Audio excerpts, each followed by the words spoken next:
Well, I can say that I have a connection from childhood for one of these movies. It's weird. You think about all the movies you've watched all over your life and everything, and you go back to the very first film you ever watched. What would that film be? Raising Arizona. My first film was Mad Max. I remember being really excited to watch Mad Max and then Pretty in Pink. Isn't that a weird double feature to start off your movie going experience? Well, I'm sure they have plenty in common if you really dissect them.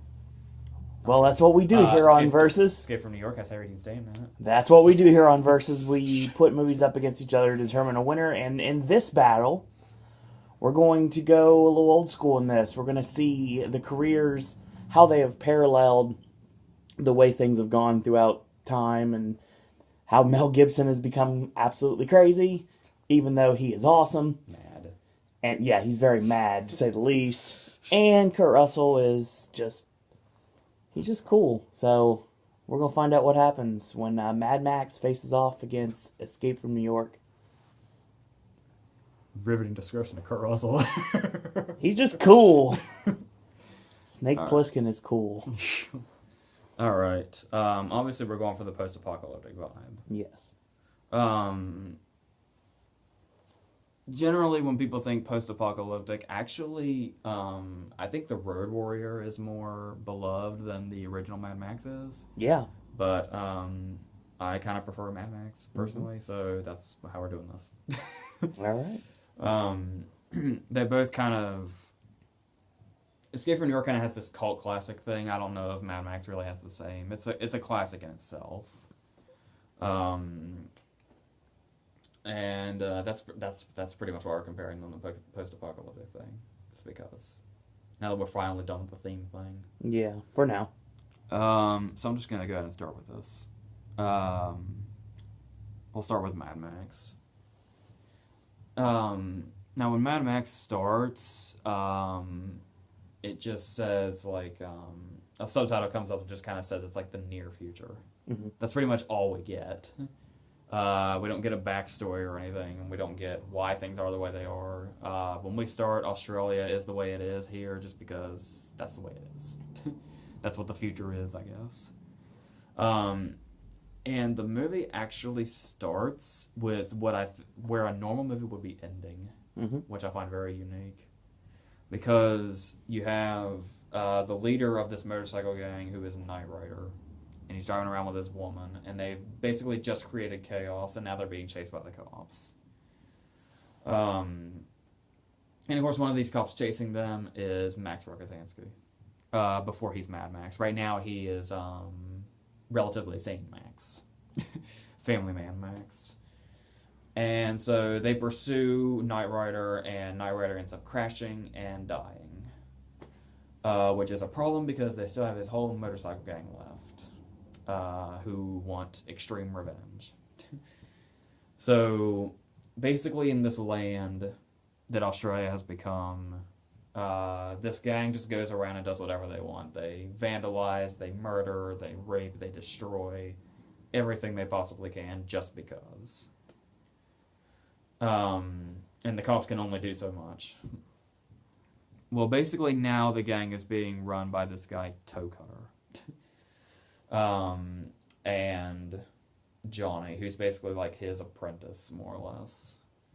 Well, at one point, the plot... Okay, let me break this down for you. Basically, when you look... Like, whether it be online or whether it be, like, the info, like, on your TV or whatever, when you hit the info button, generally, the plot of Mad Max is thought of as Max wants revenge when his wife and child are murdered by the motorcycle gang. That is the last 20 minutes of the movie.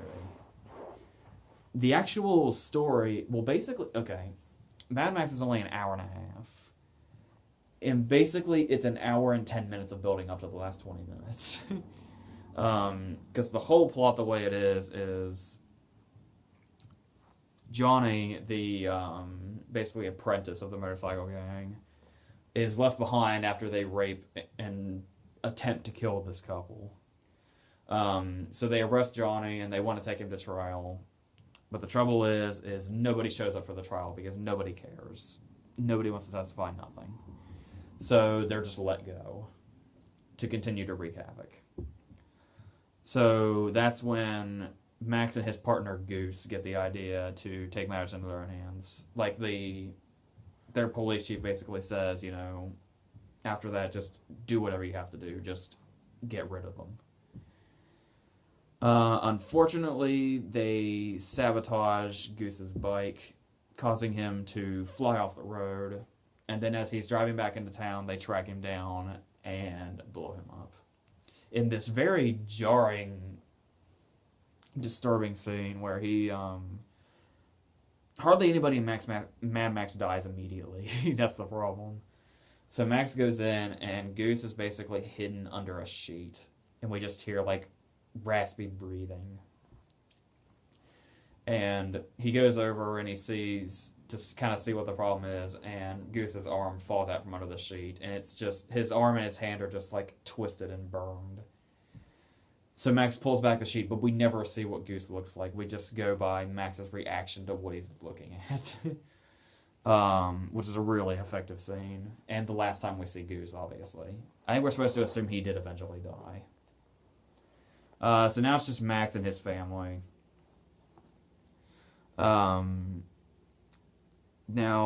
after all this build-up, in the last 20 minutes or so, it's over an hour in, and Max's wife and son, who's still like a toddler, get run over by the motorcycle gang and left for dead.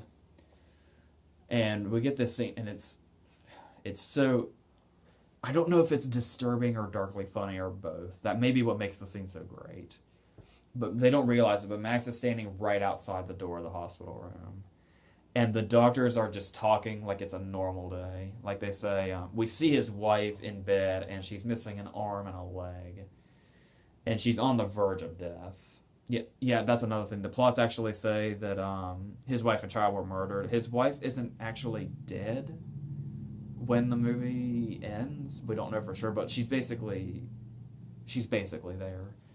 So just like nothing, just like they're on their lunch break, the doctors are talking with Max listening outside, and they're just like, well, the child was DOA.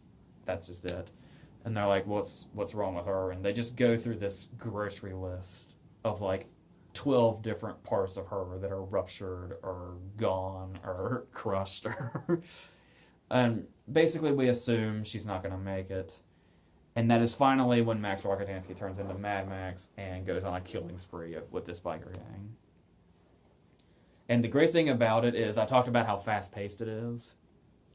You have, one of the guys in their gang is coming at him, and Max just shoots in point-blank range off his bike and kills him immediately. Then he and Toe Cutter have this confrontation that ends with Toe Cutter being pushed into the front of a truck and completely flattened. And then the now infamous scene at the very end where he's caught Johnny, and Johnny is next to a car that's turned over. So Max takes the handcuffs and handcuffs his ankle to the car and basically sets the car up to explode. And says the now famous line of, he talks about the chains and how sturdy they are, and he gives him a hacksaw. And he says, if you try to hack through those chains, you're probably going to have about 10 minutes before the car blows up. But if you're lucky, you can hack through your ankle in 5 minutes. And he leaves him there. And the last shot of the movie is Max driving away as the car explodes behind him. And the movie just stops there. So needless to say, this movie goes from beginning to end. Just that bullet pacing and the excitement and the... At the time, I think it was like a new concept, so... like I said, it's classic status now. The trouble is I don't know what version this is.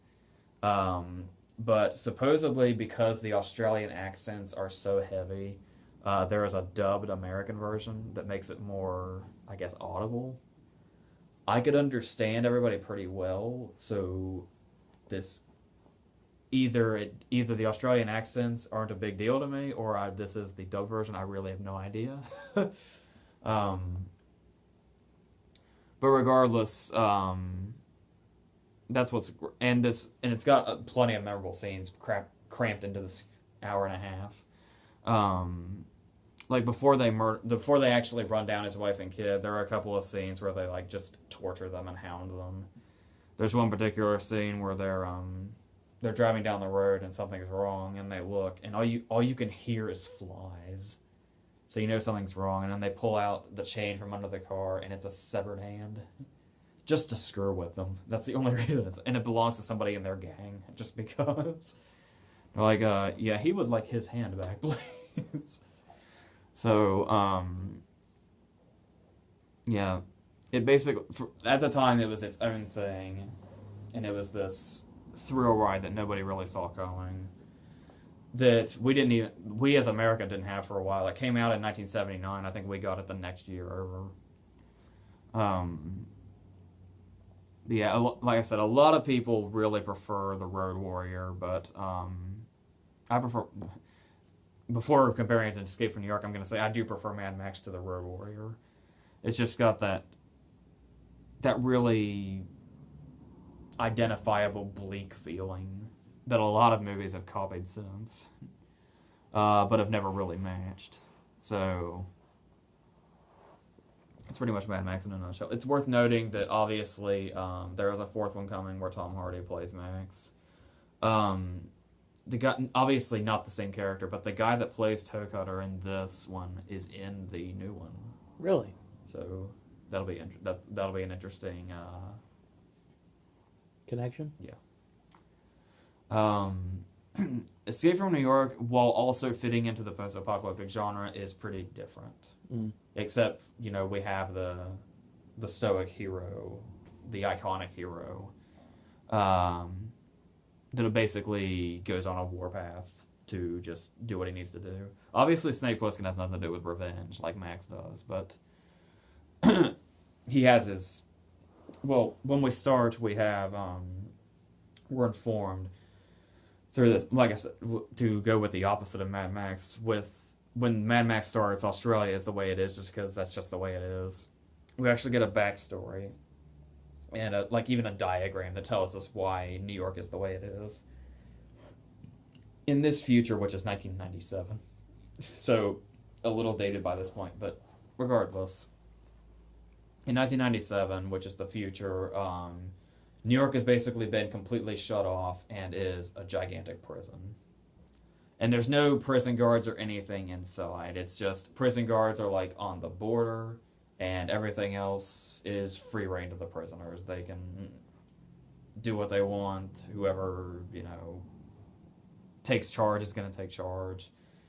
They're basically run by this self-appointed leader called the Duke, who is Isaac Hayes, who's basically kind of a pimp that drives around with chandeliers on the hood of his car.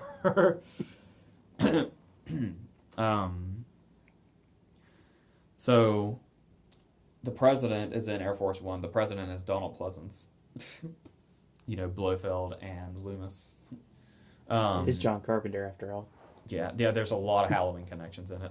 The voice of the computer and the narrator at the beginning that tells us the backstory on New York becoming a prison is Jamie Lee Curtis's voice. And the guy that played Sheriff Brackett is in it, too. He's the Secretary of State, I think. So, the president is in Air Force One, and it's coming down. And if you can get past the now weird image of a plane heading towards buildings in New York, the plane crashes, but the president manages to escape in an escape pod. So he's somewhere in the prison, but nobody knows where. He's got a somewhat tracking device on him, but that becomes irrelevant pretty quickly. So they decide they're going to send in a prisoner after him, which is Snake Plissken, who is, apart from the fact that we get his record, he is a complete enigma.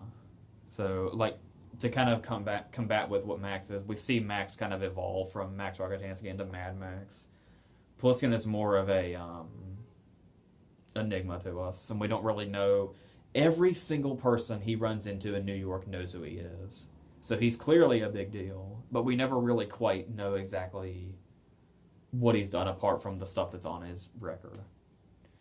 Lee Van Cleef from The Good, the Bad, and the Ugly. on top of a lot of westerns, is the police commissioner, who's basically kind of a villain in himself. Basically, is the one that brings in Pliskin to do this, and he says, you need to rescue the president in 24 hours, otherwise we're going to have World War III. And he says, and if you can do it in 24 hours, you're free to go. Which seems like a pretty good deal. Until they hold Pliskin down and they inject stuff into his neck. What they inject into his neck are little tiny explosive devices that will open his arteries in 24 hours. That they can use, like X-ray lasers to disarm if he comes back in time. So all kinds of clocks are happening. We don't want World War III to happen, we don't want the president to die, and we don't want Pliskin's arteries to open. So all of this has to take place in the span of 24 hours.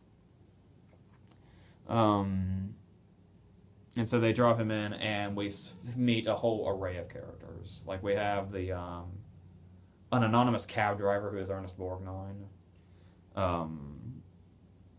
We have apparently his old friend who abandoned him. Boy, that's what I love about it, the mystery of everybody. Like, everybody knows each other and everybody has a backstory, but we don't know much about any of this. His old friend is Harry Dean Stanton, and Adrienne Barbeau is his girlfriend. And there's one more person I think I'm forgetting. I'm going to cheat for just a second and look at the cast list. And nope, I got everybody. Okay, good. Yeah, there's Susan Hughley, who is Kurt Russell's ex-wife. She has a cameo, but she just comes and goes. There is another great character. I believe a lot of the cult fans are particular fans of this character, but most people who just kind of watch the movie and let it go probably don't pay him much mind. The Duke has a henchman named Romero. Romero is this David Bowie-like guy whose job is basically to be creepy and unsettling and to run errands. To liken him to another familiar character, Romero is basically a live-action version of Fidget from The Great Mouse Detective. That's who he reminds me of. Very nice. He's played by an actor named Frank Doubleday, who is Portia Doubleday from Her and Caitlin Doubleday from Waiting. He's their dad. He's like retired from acting. He's like a teacher of acting now or something. And he's this really great character that's just like, he's just there to be weird and creepy, and like I get a real David Bowie vibe from him. And he's just a great character, even though he doesn't do anything. He's one of those kind of characters. He's like Bob. I was gonna say he's like Boba Fett. Yeah. He's there, everybody loves him, but he doesn't do shit. Bob didn't really do anything either. Yeah. Bob the Goon, you mean? Yes. Yeah, Bob did more than these guys do. Fair enough. And it's just a great set. Obviously, Carpenter made the most well-crafted horror movie of all time with Halloween and brought back a lot of his, people from that movie. He's really crafted something interesting here with the way he did New York, because it's like, just the way it's designed and set up. New York is basically like this bleak, bizarre nightmare almost. Like you're inside some kind of weird dream you can't get out of is basically what New York is like now. Like Watchmen? Something like that, only a little more destroyed. Pre Dr. Manhattan's thing. Right on. And yeah, it's basically, you have the elaborate setup of Escape from New York, and you have the very simple story of Mad Max. Because Mad Max is nothing more than just a revenge movie, more or less, from both sides. And Escape from New York is this big, if things do not go right, World War III will happen. And it needs the big setup to tell us exactly, how New York became what it is now.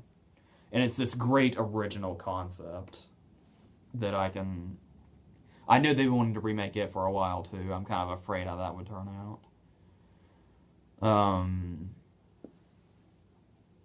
So, yeah. I would say it's really hard to choose. You haven't had one of those in a while. Yeah. Well, they're great for many different reasons. We didn't talk about the director of Mad Max. This is interesting. The director of Mad Max is George Miller. Lately, George Miller is known for doing the Happy Feet movies. Mm-hmm. He's the same one.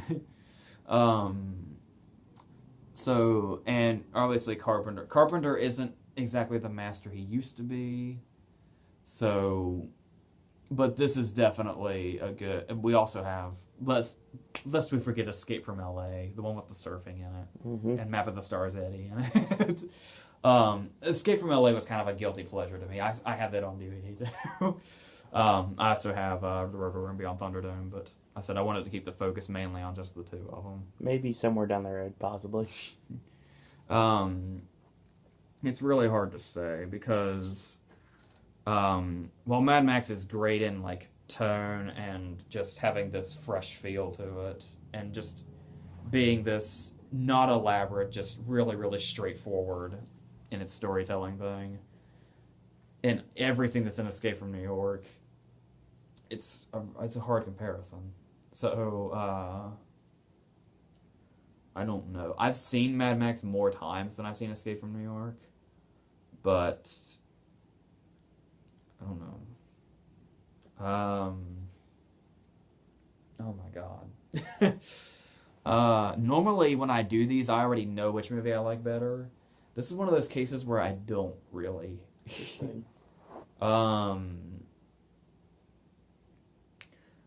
Based on, I don't know. Based on excitement and action, and just just a general feel of the movie in general, I'm leaning towards Mad Max.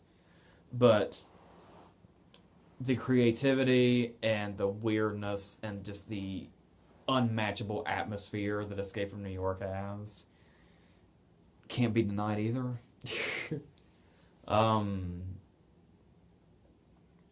Shit. I think I'll choose Mad Max over the two, but this is a really, really close battle. I don't know.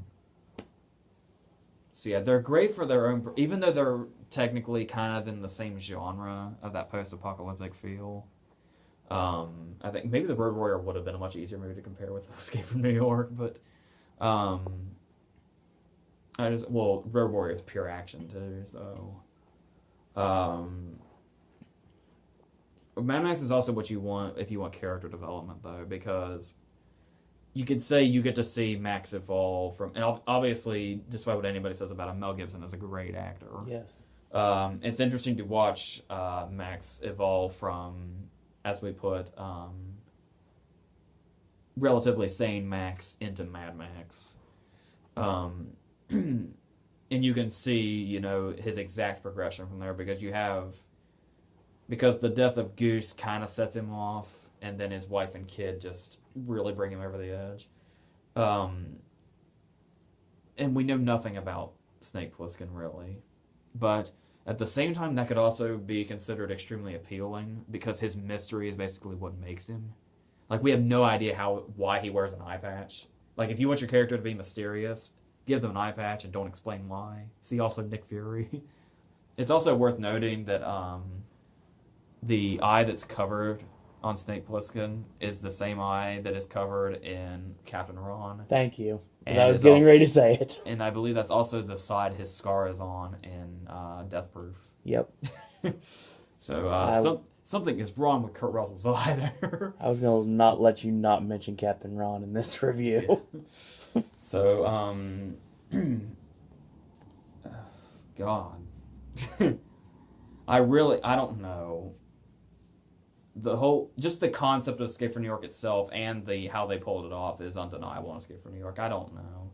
This might be one of those ones where it just depends on what day it is. I guess today I'll say Mad Max, but it could be Escape from New York tomorrow and then back to Mad Max the next day. I don't know. But they're both classics in their own right for a reason.